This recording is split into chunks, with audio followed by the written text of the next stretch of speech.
name is Nathan Cole, and until 9:47 a.m. on a Tuesday in March, I believe that 14 years of results spoke louder than any org chart restructuring ever could. I was wrong.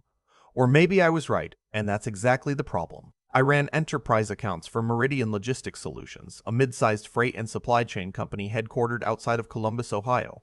Not a flashy industry, not the kind of work that gets featured in Forbes, but the kind of work where if you're good at it, and I mean genuinely good, your clients call you on your cell before they call anyone else. Where a handshake in a conference room in 2011 turns into a contract renewal every single year for over a decade without so much as a competitive bid. I managed 31 enterprise accounts. Together, they represented just over $18.4 million in annual contract revenue. My total compensation package, base, performance bonus, and profit sharing came to $312,000. I'm telling you that number not to brag, but because it becomes the centerpiece of a story I didn't ask to be in. The company had been family-owned for most of its life. The founder, a man in his early 70s who still came in on Fridays just to walk the floor, had built it from a 2-truck regional carrier into something that employed over 400 people across 6 states. He wasn't a war man exactly, but he was fair. He understood the difference between someone who filled a seat and someone who held the whole thing together. He knew what I was worth because he'd watched me earn it, year by year, renewal by renewal. Then in January of that year, he stepped back, handed day-to-day operations to a new CEO the board had recruited, a man named Stafford, late 40s, who had spent the previous 6 years turning around struggling mid-market companies for a private equity firm based in Chicago. His resume was impressive in the way that all turnaround specialists' resumes are impressive, full of percentages and restructuring milestones and operational efficiencies, full of numbers about companies he'd already left. I didn't have a bad feeling about Stafford immediately, that's the honest truth. He was sharp, well-dressed, asked good questions in his first few weeks. I gave him a full briefing on my accounts, walked him through the relationship history on each one, explained why some of my clients had passed on competitors offering lower rates for years. He nodded a lot, took notes on an iPad. Said things like, relationship capital is real capital, and I'm a big believer in revenue retention. I thought we understood each other. The first sign that we didn't came about 6 weeks in, when his assistant started scheduling what the calendar invite called a compensation structure alignment review.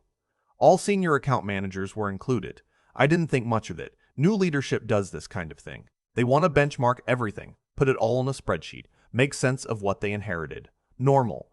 I walked into the conference room on that Tuesday morning expecting a standard review meeting. There were 8 of us in the room, account managers and 2 VPs. Stafford was already standing at the front when I arrived, laptop connected to the projector. His head of finance, a woman I'd only met once before named Patricia, sat to his right with a legal pad. He opened with pleasantries, said he was grateful for everyone's work, that the company had real bones, that he was excited about what the next chapter looked like. I'd heard that speech before. Every new leader gives some version of it. Then he clicked to the next slide, and there it was. My name, my title, my compensation package. All $312,000 of it, broken down into base and bonus and profit sharing, displayed in a table on a 12-foot projector screen for every person in that room to read. Beside my number, in the adjacent column, was a figure labeled Market Median. The number was $198,000. Nathan, Stafford said, looking directly at me, your package is 62% above our market benchmark for this role. That's a significant structural misalignment we need to address. I remember the specific sensation of that moment. Not anger, not immediately, more like the floor tilting. Like that half second when you miss a step in the dark and your whole body goes cold before you've even landed. I looked around the room. My colleague to my left was staring at the table. The VP of operations, a guy I'd worked with for 9 years, was looking at his phone. Patricia from finance was writing something on her legal pad. Nobody would meet my eyes. 62%, I said. I heard my own voice from somewhere outside myself. And what revenue does the market median account manager generate? Stafford smiled the way people smile when they think a question is beside the point. We're looking at role-level benchmarking, not individual variance. Individual variance, I repeated. I pulled out my own notebook, the actual physical one I'd been carrying into client meetings since 2013. I opened it to the last page I'd written on. My 31 accounts renewed at an average rate of 94% over the last 5 years. Total revenue under my management last year was $18.4 million. My total compensation represents 1.7% of the revenue I directly maintain. I looked up at him. Is the market median account manager maintaining $18 million in annual contracts? The room was very quiet. We appreciate the contribution, Stafford said, and I noticed he'd shifted from my name to the contribution, like I'd already become a line item. But compensation structures need to reflect role scope, not individual performance anomalies. What we're proposing is a realignment to $210,000 base, with a revised performance bonus structure that would allow you to earn towards your current total with time. With time. As if I hadn't already spent 14 years earning it. That's a 33% cut to my guaranteed income, I said. It's a market correction, he said. I closed my notebook. I looked at the slides still displayed on the screen. My name, my salary, broadcast to a room full of my peers like a cautionary example in a business school lecture. I thought about the phone call I'd had 2 weeks before this meeting with the VP of Procurement at Hartwell Manufacturing, one of my longest-standing clients. He'd called just to tell me his team had rejected a competitor's pitch for the 3rd consecutive year. Because, in his words, we're not moving. We don't move because of you. I thought about the 4 other clients who had my personal cell number, who texted me directly when something went sideways, who had turned down lower bids year after year because trust isn't transferable. I thought about what Stafford had just called that, an individual performance anomaly. I need a few minutes, I said. I walked out of the conference room. Not dramatically. I didn't slam anything or make a speech. I just stood up, picked up my notebook, and walked out. I went to my office, sat down, and stared at the wall for about 4 minutes. Then I called a number I'd been sitting on for a while. 6 months earlier, I'd been approached by a recruiter on behalf of Crestline Distribution Partners, a regional competitor that was growing fast and trying to build out their enterprise client base in the Midwest. They had offered me a director-level role, director of enterprise accounts at $340,000 base plus equity participation. I had turned it down. I was comfortable at Meridian. I wasn't looking. The founder was still running things. It felt like the wrong moment. That recruiter's card was still in my desk drawer. I called her directly, not the main line, her cell. She picked up on the second ring. Is that director position still open? I asked. She paused for just a second. It is. We've been keeping it warm. Are you having second thoughts? I'm having a very clear thought, I said. When do you need an answer? How's end of week? I told her I'd call her back within the hour. Then I walked back into the conference room. Stafford was still at the front of the room, talking through the revised bonus structure with 2 of the other account managers. He looked up when I came back in. I wanted to be transparent with you, I said, and I waited for the side conversations to stop. I appreciate you presenting this review openly. I want to be equally open. I'm going to decline the restructured compensation, and I'm going to submit my resignation today. The room went completely still. Stafford's expression didn't change immediately. I'll give him that. He held it together for a few seconds. Nathan, I'd encourage you to take some time before making a decision like this. I've taken the time I need, I said. I'll have the formal letter to HR this afternoon. I'm happy to provide a transition period, but I want to be honest with you. I don't believe a transition will solve the problem you're about to have. I walked back to my office. I called the recruiter back. I accepted the offer. I asked for a start date of 4 weeks out to give myself a clean transition window. Then I spent the rest of the afternoon writing the most thorough account handover documentation I have ever produced in my professional life. Every client, every key contact, every contract renewal date, every note on preferences and history and what not to do. I left nothing out. Not because I owed Stafford anything, but because those clients deserved it. And because I knew the documentation wouldn't actually save anyone. The relationships were in the files. On Friday afternoon, I sent my formal resignation to HR. I spent the following week wrapping up loose ends, responding to internal questions about the handover documents, and mostly just doing my job the way I always had. I did not contact any of my clients directly. I want to be clear about that. I did not call them, I did not email them. I did not suggest that they should follow me or that anything was changing. That felt like a line I wasn't willing to cross. What I did do was respond honestly when 2 of them called me, because some of my clients checked in regularly enough that my absence from certain email threads was going to be noticeable, and when they asked what was happening, I told them I was transitioning to a new role and that they would have a new contact at Meridian. Both of them asked where I was going. I told them. I started at Crestline on a Monday. By Wednesday of that same week, I had received calls from 4 of my former Meridian clients. Not because I called them, because they'd noticed. One of them, the VP at Hartwell Manufacturing, the man who told me his team wasn't moving because of me, called my new direct line a crest line and said, "I heard you landed somewhere. We'd like to have a conversation." By the end of my third week at Crestline, 9 former Meridian accounts had initiated contact. 7 of them converted to Crestline contracts within 60 days. The combined annual value of those contracts was $6.8 million. I know what happened at Peridian in the months that followed because some of it was public.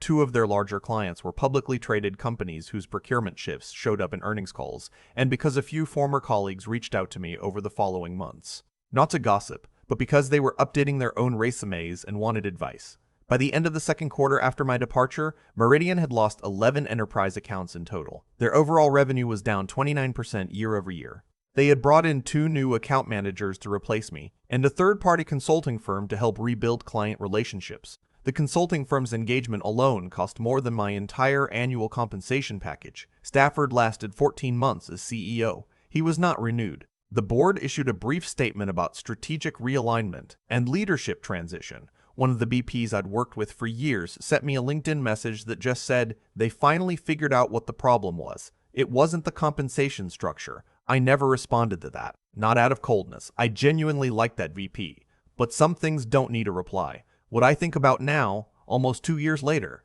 sitting in my office at Crestline, where I run a team of 11 account managers and oversee a client portfolio that has grown by $11 million since I joined. What I keep coming back to is something that feels simple but apparently isn't. A number on a spreadsheet is not a person's value. A market median is what average looks like. It tells you nothing about the specific human beings who have chosen, year after year, to do business with a specific company because of a specific person. It tells you nothing about the decade of phone calls returned after hours, the problems solved before they became crises. The trust that accumulates so slowly, you don't even notice it until the day someone tries to replace it with a cheaper version and finds out it wasn't in any file. Stafford wasn't a stupid man. That's what makes the story sadder than it might otherwise be. He knew the jargon. He understood, in the abstract, that relationship, capital has value. He said so in the very first conversation we had. He just believed that his spreadsheet understood it too, and he trusted the number more than he trusted the evidence sitting across the conference table from him. The last time one of my clients, a man who'd been with Meridian for 6 years before he followed me to Crestline, mentioned that whole episode, he said something I haven't forgotten. "We didn't leave because you left," he told me over lunch in January. "We left because the moment they put your salary on a screen in front of a room full of people to prove you cost too much, we knew what kind of company they'd become. We just waited to see where you went first. Relationships follow the people who built them. You can restructure the compensation. You cannot restructure the trust."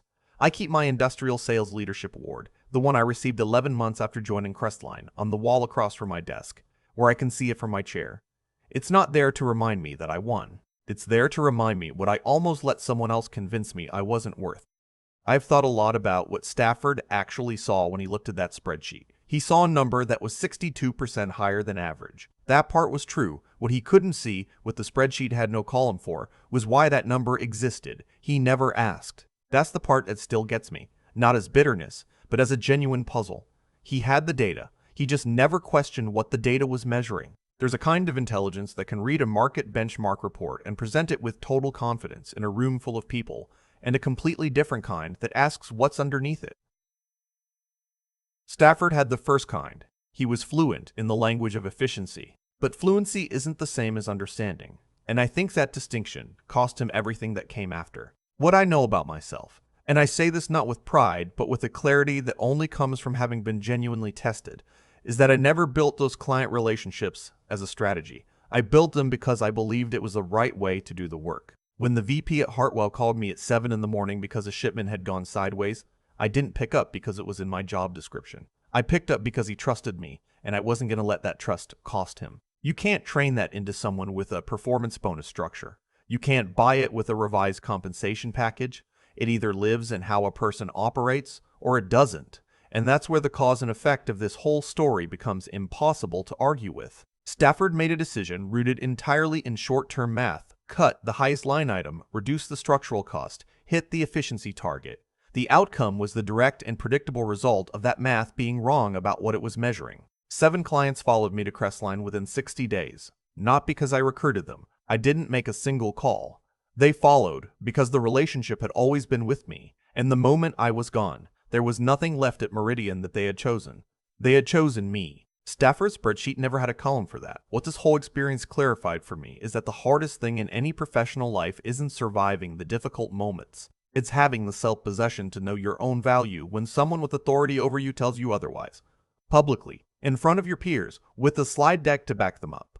That takes a specific kind of inner steadiness. It means you've done the honest internal work of knowing what you've actually built, not what you've been told you're worth. I walked out of that conference room and into my office and sat quietly for 4 minutes, and in those 4 minutes, I wasn't panicking. I was deciding. That's a difference that matters. I kept working the same way at Crestline that I had worked at Meridian for 14 years. The clients who came with me didn't need me to be different. They needed the same person. That's the thing about doing the work with integrity over a long enough period of time. It accumulates into something that a restructuring memo simply cannot touch. Stafford tried to correct a number. What he actually did was demonstrate to every client, every colleague, and every account manager in that room exactly what kind of company Meridian had become under his leadership. I don't think about him with anger anymore. I think about him the way you think about a lesson that cost someone else more than it cost you.